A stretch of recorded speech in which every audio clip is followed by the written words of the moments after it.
وصفتنا النهاردة وصفة غير عادية. معانا الديك الرومي ملك العزومات، البيج بوس بتاع السفرة. هنعمله بطريقة سهلة جدا جدا وبأبسط تتبيلة، وكمان هنعمله محشي بتنجان زي ما انتوا شايفين. يلا بينا نخش على التفاصيل ونعرف كل الأسرار وكل التكات. اهلا بيكم حبايبي، منورين قناة بيتو تشانل. معاكم داليا. هنعمل النهاردة الديك الرومي بطريقة بسيطة. لو أول مرة تعمليه هتنجح معاكي، بس امشي على الخطوات اللي أنا هقولك عليها. الديك الرومي بيبقى نوعين: النوع البلدي زي ما انتوا شايفين كده، ده نوع بلدي بيبقى أحجامه دايما صغيرة، يعني ممكن 5-6 كيلو 8 كده. اللي هو المزارع أو الأبيض بيبقى حجمه كبير، يعني ممكن 8 10 15 وأكتر كمان. طبعا أنا غسلاه ونقعاه زي أي طيور. فرقاه بالدقيق وبالملح ونقعاه في المية لمدة نص ساعة، وغسلاه وشطفاه. وطبعا معاه الرقبة بتاعته ومعاه الكبدة والقوانص. الجزء اللي تحت ده اللي بنحط فيه الرجلين، هو كان جاي متكتف بس طبعا أنا فكيته عشان أنضفه. وأنضف بالذات جنب الوراك كده، بتبقى هي المكان ده بيبقى مفتوح، بشيل أي حاجة بيبقى فيه زي حاجات لزجة كده، لازم تتنضف ولازم تتشال. نقعته نص ساعة، وبعد ما اتنقع غسلته وشطفته. والخطوة التانية اللي هنعملها ان احنا نحطه في محلول النقع. الخطوة دي مهمة جدا، لان هي اللي هتبقى عليها حوالي 60% او 70% من مدة التسوية، يعني هتأثر وقت التسوية كتير قوي. طبعا الديك الرومي البلدي بياخد وقت في التسوية اكتر من المزارع او الابيض. فخلينا مع بعض كده وهقولك الديك ده قد ايه، وهنمشي خطوة خطوة. وصدقيني لو عملتيه في البيت هتبقي مبسوطة جدا، لاني سهل ومش هياخد معاكي وقت. معايا طبق كبير على قد الديك اللي جايباه، وحاطه فيه ميه من الحنفيه عاديه، وحاطه فيه ربع كوبايه سكر في الاول. وبعد كده هو هحط نص كوبايه ملح. انا المعيار اللي معايا ده ربع كوبايه، فانا بحط معيارين. فحطينا ربع كوبايه سكر ونص كوبايه ملح، وحطيت حبه فلفل اسمر حصى، وده اللي هو المسمار او القرنفل. حطيت شويه قرنفل او زي ما بتسموه المسمار. اوكي. ومعايا ورق لورا. كل دي بتدي منكهات حلوة قوي. ومعايا 2 كده روزماري او اكليل الجبل زي ما بتسموه. لو عندك فريش يبقى احسن، ما عندكيش حطي زي مجفف. ومعايا زي ما انتم شايفين كده نص كوباية خل ابيض، وكام ليمونة كده هعصرهم واحطهم كمان بالقشر. الحاجات دي مهمة قوي قوي. آه كل دي بتبقى منكهات، غير ان هي كمان بتساعد على تطرية الأنسجة بتاعت الديك الرومي، بتخليها تطرى، فبالتالي ما تاخدش وقت في السوا في الفرن، لان انا مش هسلقه، انا هسويه في الفرن. وكمان بتخلي الديك ريحته بتبقى جميلة. وبرضو لو في اي حاجة ولو بسيطة من الزفارة بتنزل طبعا في المحلول ده. هحط كمان شوية زعتر لو متاح، مفيش مشكلة حطيه. اوكي. هقلب بقى كل المكونات دي، ادوب الملح والسكر بتاعي. تمام. المحلول ده انا بدأت يعني اعمله او هنقع فيه الديك من يعني كان دلوقتي كان حوالي الساعة 11 الصبح. ده قبل الطبخ بتاعه بيوم، يعني لازم يتنقع في المحلول ده 24 ساعة، ولو اكتر يبقى احسن وافيد. اوكي. فانا هسيبه بقى. احنا طبعا في الشتاء ممكن تسيبيه بره، لو التلاجة بتاعتك مش هتاخد الحجم يدخل في التلاجة، خلاص سيبيه بره مادام في الشتاء، بس غطيه طبعا. لكن انا هدخله في التلاجة وهغطيه بقى، سواء بستريتش او بغطا حلة بصينية ايا كان. بصوا انا دخلت فيه مية في البطن بتاعته او بقلبه كده، وحطيت حبة روزماري من جوه، وادخل فيه المية كده عشان تبقى المية بالمنكهات في كل الاتجاهات. اوكي.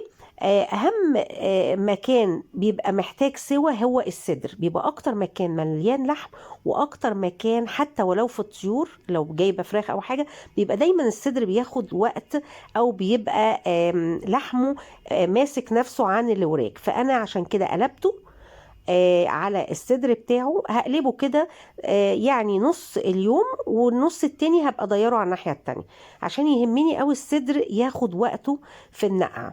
تمام كده. اظن احنا ما حطيناش اي حاجات مش موجودة في البيت، كل اللي حطينا منكهات او توابل كلها موجودة عندنا في المطبخ. اوكي، فانا هغطيه بقى واسيبه لتاني يوم وارجع لكم. زي ما انتوا شايفين كده، انا بصراحة سبته حوالي يوم ونص. انا كنت حاطة الرقبة زي ما هي وحاطة القناصة، عشان انا الرقبة هقطعها والقناصة وهسلقهم، والكبدة مرضتش احطها في المحلول ده عشان ما تتهريش، فانا كنت شايلاها لوحديها في التلاجة. فهقطع كده الرقبة والقناصة والكبدة وهسلقهم سلق عادي خالص، عشان هحتاج الشوربة بتاعتهم. تمام، وكمان ده بلدي، فالشوربه بتاعتهم كمان يعني هتبقى طعمها حلو لو انت حابه تشربيها بس كده. تمام. انا قعدت الديك في التلاجة حوالي ساعه، حوالي يوم ونص، لان انا دلوقتي تاني يوم حوالي الساعه 6 اخر النهار او 7. اوكي. غسلته وشطفته كويس قوي من الميه اللي احنا كنا حاطينها، وهبتدي ان انا بمناديل المطبخ احاول على قد ما اقدر انشف فيه كده. اوكي، عشان التتبيله اللي هعملها تمسك فيه. طبعا انا يعني شطفته كمان من جوه ومن بره، بس برضو هنشف. الحتت السمراء اللي هتلاقوها دي من الزعتر. اوكي، عشان هو كان شبه يعني مطحون، مش زي الروزماري مثلا كده بالعود بتاعه. فهتلاقوه شويه لازب، بس ما فيش مشكله ان احنا هنضيف الزعتر برضو في التتبيله بتاعتنا، فدي ما فيهاش اي مشكله. اوكي، شايفين هو زي الفل ازاي، وبقى تحفة وما فيهوش اي ريحة. طبعا البلدي كمان بيبقى ملوش ريحة زي المجمد او اللي هو بيبقى ابيض. تمام. آم، بعد كده هو بقى انا هبتدي اجهز لي التتبيله بتاعتي. بس عاوزه برضه اقول لكم حاجه، اقول لكم ان الديك بتاعي ده كان حجمه مش كبير قوي، يعني كان بعد التنظيف على وضعه ده كان حوالي 5 كيلو ونص. اوكي. انا بقى هبتدي اعمل ايه الاول، هبتدي اكتف الجناح بتاعه كده. بصوا زي الفراخ لما بنعملها او الحمام، بنعمل ايه، بنلف الجناح لورا كده عشان ما يضايقناش في السوا، ويبقى شكل الديك شكله كويس. تمام كده. والرجلين طبعا بتتحط من تحت بتتكتف، ولو المكان اللي تحت مقطوع فانت ممكن تربطيه بايه، بالفويل عادي، مفيش اي مشكله. بصوا بقى، انا هبتدي بقى افتح الجلد طبعا من عند الوراك مفتوح، انا هبتدي افتح كده من عند الصدر، لاني زي ما قلت لكم الصدر مهم قوي ان هو يستوي، ومهم قوي ان انا عاوزه اطعمه. يعني مش عاوزاه يبقى الصدر كده مجرد ناشف، لا انا او مستوي وخلاص، لا انا عاوزاه متبل، عاوزاه يبقى طعمه حلو. فانا فتحت كده الجلد، فصلت الجلد عن اللحم، وهبتدي بقى اعمل ايه. خليكم معايا بقى، هجيب بصلايه كبيره وهضربها في الكبه ناعم، او هتبشريها في المبشره ناعم. اوكي. هحتاج بقى من البصله دي، هحتاج في الوقت ده الميه بتاعتها، هصفي الميه زي ما انتم شايفين كده، صفيت الميه. ومش هرمي التفل، برضو التفل هحتاجه. اوكي. هتبل بقى ميه البصل، احط شويه فلفل وشويه ملح، وهحط شويه توم بودر، وشوية حبهان مطحون وورق لورا مطحونين. اوكي. تمام. هبتدي بقى اقلب المكونات دي كده مع بعضيها، وبعد ما اقلبها وتندمج مع بعض هصفيهم، عشان مش عاوزة اي شوائب تبقى موجودة.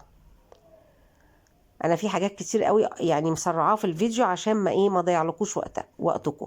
بعد كده هجيب سرنجة يعني دي السرنجة دي حوالي 10 سنتي، سرنجة عادي من الصيدلية، وببتدي ان انا اشيل السن بتاعها. وبعد ما صفيت البصل، هبتدي ان انا اسحب كده بالسرنجة، واحط الابره بتاعتي واقوم عامله، انا بجربها كده لقيتها بتنزل عادي. ابتدي بقى ان انا اعمل ايه، ابتدي ان انا احقن الديك بتاعي، الصدر والوراك وكل حته هحقنه بالميه البصل اللي متبله، هيدي طراوه وطعم غير طبيعي.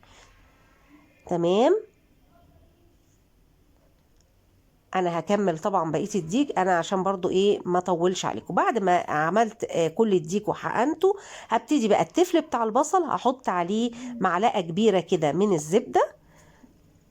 عاوزه تحطي سمن بلدي اوكي، بس الزبده برضو لو متاحه عندك بتدي طراوه حلوه. هحط عليها شويه روزماري، روزماري ناشف اوكي.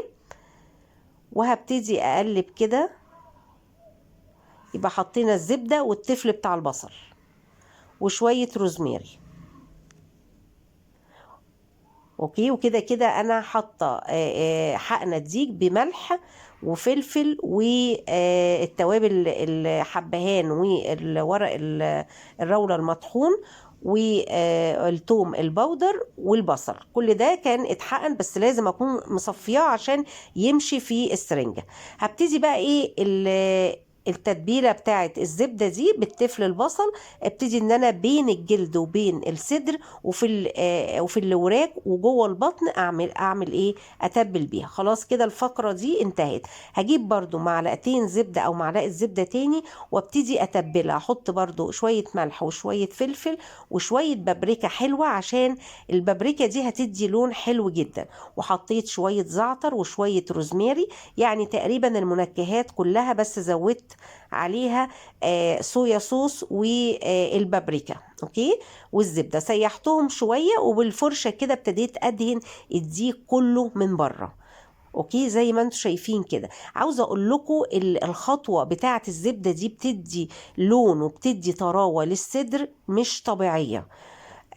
مش هعمل اي تفاصيل تانية في الديك، هي دي هتبقى التتبيلة بتاعته. وعلى فكرة التتبيلة بتاعت الزبدة دي بيعملوا الزبدة بالمنكهات بس من غير البصلة، أغلبية الفنادق. لكن أنا زودت البصلة وحقنته بمية البصل عشان يبقى طعمه حلو وعشان إيه يدي تسوية حلوة للإيه للصدر. بعد كده بعد التتبيلة دي هبتدي بقى أجيب محشي. المحشي أي نوع محشي، بتنجان، ورق عنب، كرنب، اللي انت حباه. انا مش هعمل رز بالخلطه، بيتعمل معاه رز بالخلطه او محاشي. انا هعمل محشي اوكي.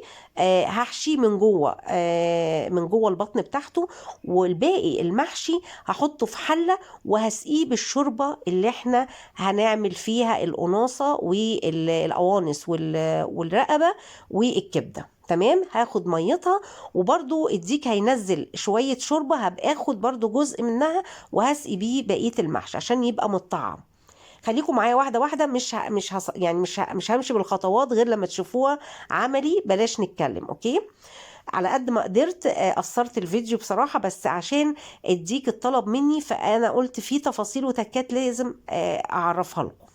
انا بعد ما هحشي كده، شايفين البطن بتاعته خدت كمية حلوة على فكرة، وجميل جدا، وما تقلقيش هيستوي، هيبقى طعمه رائع احلى من اللي في الحلة كمان اوكي. المحشي ده بصراحة محشي حماتي، احلى محشي باكله من ايديها بصراحة. فكانت عاملاهولي ومتفرز في الفريزر، بيبقى زي الفل ما فيهوش اي مشكلة. انا حشيت وقفلت الرجلين تمام كده. هسيبه بقى في التتبيلة دي، هسيبه لتاني يوم الصبح اوكي. بس هغطيه بقى، هحطه بقى في التلاجة، هغطيه بورقة زبدة في الاول اوكي عشان يبقى جاهز على الفرن. بعد كده هغطيه بورقة زبدة، وهحط بعد كده ورق ألومنيوم او ورق فويل. اغطيه بقى كويس قوي، ما تبخليش بقى على الديك اوكي. هغطيه بكذا ورقه، لاني انا مش هضيف ليه ميه نهائي نهائي، وهيستوي هيبقى زي الفل. مش هضيف فيه ميه خالص. بس اهم حاجه اقفله كويس قوي، مش عاوزه اي فتحه موجوده، عشان البخار هو اللي هيسوي الديك وهينزل ميته، والزبده بالتتبيله بالمنكهات اللي عاملينها دي هتديله تسويه رائعه. انا هسيبه لتاني يوم بقى في التلاجة. يبقى هو كده بقى له يومين، يوم ونص اتنقع ونص يوم اتبل وهيتسب في التتبيلة، وتاني يوم هبتدي ان انا اسويه. تمام.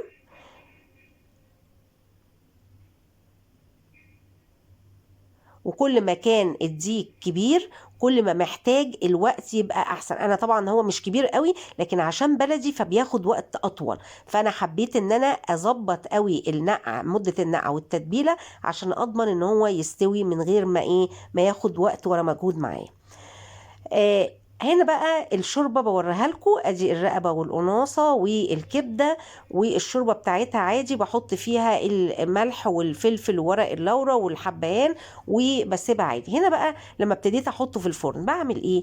بشغل على اعلى درجه حراره وبنزل الشبكه، بدل ما الشبكه بتبقى في النص لا انا بنزلها في اول درجه فوق فوق الصاجه، اول درجه فوق الصاج عشان يبقى قريب من النار. وهسيبه اول ساعه على درجه حراره عاليه، اعلى درجه حراره الساعه الاولانيه، وبعد كده الساعه التانيه هعمله على درجه حراره 200. كده بعد ما اخد ساعتين انا فتحت حته من الجنب كده وقلت ابص عليه. لما فتحت الجزء البسيط كده، انا كنت هسيبه تاني ساعة، كمان ساعة تانية تالتة، بس انا قلت ابص عليه، فبصراحة لقيت الجناح باين كده من الجنب ان هو يعني اللحم بتاعه ابتدى يطلع من العظم، فقلت لا ده كده شكله استوى، فقلت بقى افتحه قدامكم ونشوفه ونتأكد. طبعا الصوص الاحمر ده دي نتيجة السوائل بتاعته مع الزبدة مع البابريكا والمنكهات، وطبعا ما كانش فيه ولا نقطة مية زي ما شفتوا، هو نزل ميته وعشان مقفول كويس قوي البخار هو اللي سواه. فاحنا كده برضه هنتشيك عليه ونتأكد ان هو استوى ولا محتاج يتغطى ويدخل تاني. زي ما انتم شايفين ادي الجناح العظم بتاعه باين، اوكي، وادي اللي وراك العظم باين كويس قوي قوي، يعني كده دليل ان هو استوى، واضح جدا من الصورة. برضو هعمل تشيك اخير عليه، هجيب بقى سكينة وفي الصدر، شوف حتى الجلد بتاع الصدر من الناحية دي، بصوا الطبقة دي اتشالت ازاي، بسكينة كده دخلت وغرست جوه الصدر لقيته ما بينزلش اي سوائل، حتى العظمة اللي فوق بتاعت الصدر شايفين باينة ازاي، يعني بصوا بيقول انا خلاص اتهريت كفاية قوي كده عليا. اوكي، هبتدي اعمل ايه بقى؟ هدخله بقى هصفي الميه اللي فيه او السوائل اللي نزلت دي، هاخد جزء منها اسوي الشوربه، اسوي المحشي مع الشوربه اللي عملتها، والباقي هصفيه. وزي ما انتم شايفين كده انا ببتدي ان انا بالمعلقه او بالمغرفه ابتدي ان انت نزلي على الصدر وعلى الجوانب وعلى وراك من الصوص اللي نزل عليه، وعشان هندخله تحت الشوايه حوالي ربع ساعة. انت بقى هتتابعي معاه لاني هتبتدي تقلبي الصينية، عشان لو احمر من اي اتجاه تبقى انت متابعة تقلبي فيه عشان ياخد لون حلو. ولو لقينا في جزء احمر قوي ومش عاوزة يتسلط عليه الحرارة اهو، زي ما انتم شايفين كده الحتة اللي فوق على الصدر لما احمرت قوي معايا كنت بغطيها بالفويل لحد ما كملت تحمير لبقية الديك، وزي ما انتم شايفين النتيجة رائعة. نبتدي بقى نجهزه عشان نحطه على السفرة. انا بقى فكيت الرجلين كده عشان طبعا نشيكه كده ونخليه حاجة شيك. هجيب بقى حتة فويل كده بسيطة وابتدي ان انا ازوقه كده، اقفل الرجلين اهو بامكانيات بسيطة خالص. طبعا شايفين الديك واضح خالص ان هو مستوي، بس برضه هوريه لكم، بس نظبط الرجلين كده مع بعض. هنبتدي بقى نشوف المحشي. شوف المحشي بتاعنا استوى وبقى زي الفل، اكيد طبعا استوى، كفايه ان الديك استوى اهو وتعب مننا، فاكيد المحشي بقى زي الفل اهو. ابتدي بقى افتح، بصوا يعني بالشوكه مش مستحمل، يعني بصوا بقى المحشي بصراحه تسلم ايدين حماتي زي الفل، طعمه رائع وباين خالص من الكاميرا، الرز زي الفل ومستوي. ما تنسوش اللايك يا جماعة، الفيديو معمول فيه مجهود جبار زي ما انتم شايفين، فلو انتوا لسه موجودين في الفيديو اعملوا لايك واعملوا شير على قد ما تقدروا عشان الناس تستفيد. انا كده هبتدي انزل بقى المحشي بتاعي في الصينية، ولو عاوزة تعملي رز بخلطة مفيش مشكلة، هبقى اعمله لكم مرة تانية. وزي ما قلت لك لو عندك محشي ورق عنب او كرنب نفس الفكره، هتعملي نفس اللي احنا عملناه، وما تحطيش ميه ولا اي حاجه، فالدنيا كلها هتستوي. يعني اهو بلدي واخد ساعتين بس. يعني احنا دلوقتي عملنا الديك 5 كيلو ونص واخد ساعتين بس في الفرن، وخد حوالي ربع ساعه كده تحت الشوايه. فده وقت قياسي جدا بالنسبة ان هو يعني ان هو بلدي، بيبقى عظمه ناشف، وفي نفس الوقت وزنه برضو 5 كيلو ونص بعد التنظيف. يعني اوكي، يعني هو قبل التنظيف كان حوالي 6 و400. تمام. فلما لو جبتي بقى ديك ابيض واكبر، برضو لازم نقفله كويس، ولازم نديله وقته في النقع وكل حاجة. وقت النقع والتقفيل في الفرن من غير ما نحط له حتى مية، هو ده اللي ساعد على السوا. شايفين ادي المحشي بتاعي بقى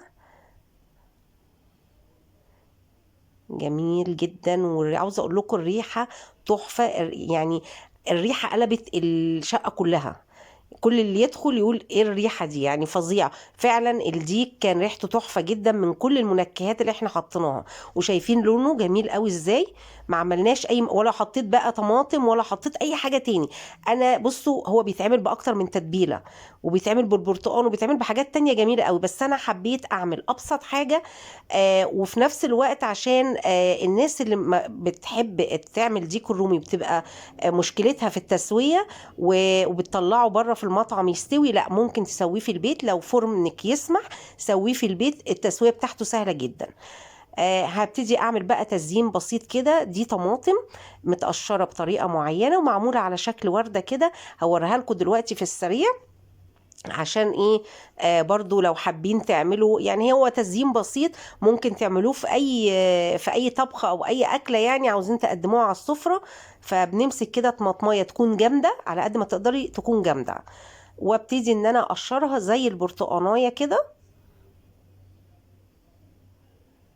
وتبقى تقشريها ما تبقاش تخينة قوي، يعني برضو تبقى وسط كده.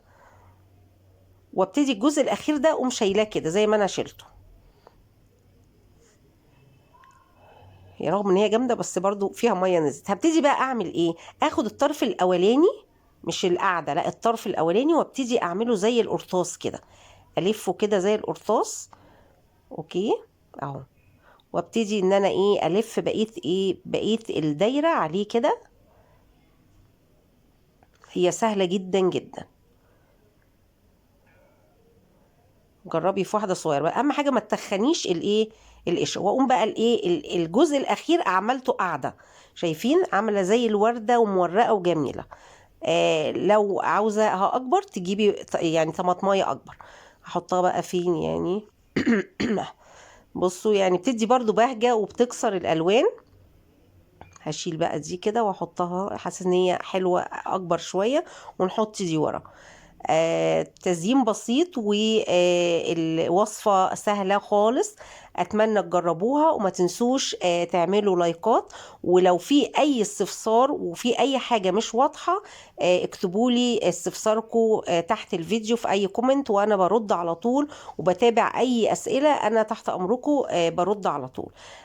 برضو أنا مش عاوزة أبهدله بقى ونفتحه كده، بس إيه هو باين خالص إنه مستوي. بس انا هفتح كده بالسكينه حته صغيره من الناحيه اللي هي ايه جلدها متشال. بصوا يعني الصدر من جوه ابيض ازاي وجميل، محتفظ بلونه وطعمه رائع. البصل مخليه طري جدا، والزبده الصفراء اللي احنا حطيناها مدياله طراوه وطعم جدا، طعم جدا ورائع. اتمنى الوصفه تنول اعجابكم، وميرسي جدا على وقتكم، والى اللقاء في وصفات جديده.